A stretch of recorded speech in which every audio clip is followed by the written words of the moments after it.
Hello दोस्तों, आज हम बात करेंगे इंडियन कॉन्स्टिट्यूशन के पार्ट 1 की।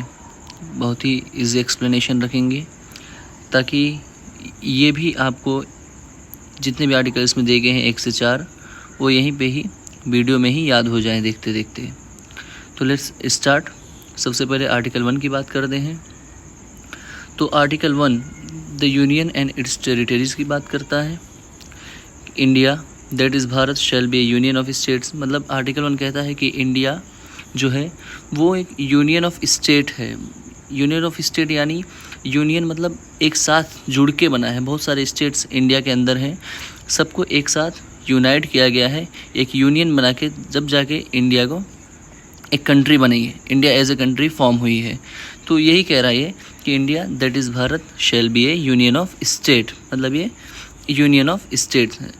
It is clearly means that India is made by uniting all the states within the territory of India। देखिए यही चीज़ मैंने कहा ना कि इंडिया की टेरिटरी में जितने भी स्टेट्स हैं, जितने भी लैंड है with in the territory of India, सबको यूनाइट करके ही कंट्री एक बना है। That's called state in polity, hence it is said India is the union of state. आगे बढ़ते हैं, आर्टिकल 2 पे चलते हैं।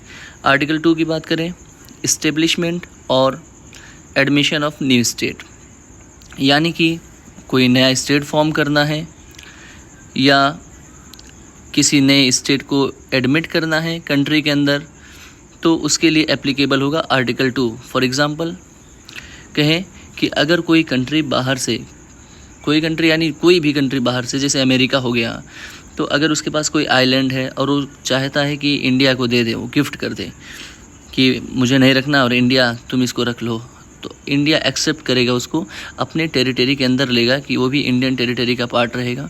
तो इस पर आर्टिकल 2 अप्लाई होगा। जैसा कि लिखा है, means any country who wanted to be a part of Indian territory then it is need to be by applying article 2। Article 2 ही अप्लाई होगा उस पर, जो भी कंट्री इंडिया का पार्ट बनना चाहे। हाँ दोस्तों, एक चीज़ और, फॉर एग्ज़ाम्पल के लिए सिक्किम भी अच्छा है। सिक्किम ये पहले इंडिया का पार्ट नहीं था, इसको लगा दूसरे देश से खतरा, जिस भी कंट्री को, जैसे भूटान हो जाए सिक्किम, तो सिक्किम पार्ट हो गया इंडियन कंट्री का। आगे बढ़ते हैं, आर्टिकल 3 की बात करते हैं। Formation of new states and alteration of areas, boundaries और names of the existing states, मतलब नया स्टेट फॉर्म करना है या कुछ ऑल्ट्रेशन करना है। ऑल्ट्रेशन माने चेंजेस करना है, बॉर्डर का, बाउंड्री का, या किसी स्टेट का नाम बदलना है, तो उसके लिए एप्लीकेबल है आर्टिकल 3। और पार्लियामेंट में बाय लॉ, पार्लियामेंट लॉ के अकॉर्डिंग कर सकती है, नया स्टेट फॉर्म कर सकती है, या 2 स्टेट को या टेरिटरी को सेपरेट कर सकती हो स्टेट के अंदर, या किसी भी 2 स्टेट को यूनाइट कर सकती है। तो ये पार्लियामेंट के पास इसका पावर दिया गया है। और देखते हैं पार्लियामेंट के पास पावर क्या है। Increase the area of any state, ये भी पावर है पार्लियामेंट के अंदर। कोई भी एरिया बढ़ा सकती है ये, किसी भी स्टेट का एरिया कम कर सकती हो, डिमिनिश कर सकती है, किसी भी बाउंड्री को ऑल्टर कर सकती है। ऑल्टर यानी देखो, फॉर एग्जांपल आंध्र प्रदेश का लेते हैं। आंध्र प्रदेश से तेलंगाना को अलग कर दिया गया, तो तेलंगाना एक सेपरेट स्टेट बना दिया गया और आंध्र प्रदेश एक सेपरेट स्टेट बना दिया गया, यानी कि बाउंड्री उसकी अलग कर दी गई।